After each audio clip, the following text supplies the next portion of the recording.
दीन चरण डोळ्यांनी पाहिन रूप तुझे प्रेमे आलिंगन आनंदी पूजिन भावे वाळीन म्हणे नमः त्वमेव माताच पिता त्वमेव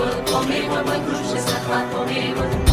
विद्याधरं त्वमेव सर्वं त्वमेव देव कायेन वाचा मनसेन्द्रियेण वा बुद्ध्यात्मना वा प्रकृतिस्वभावात् करोमि यत् सकलं परस्मै नारायणाय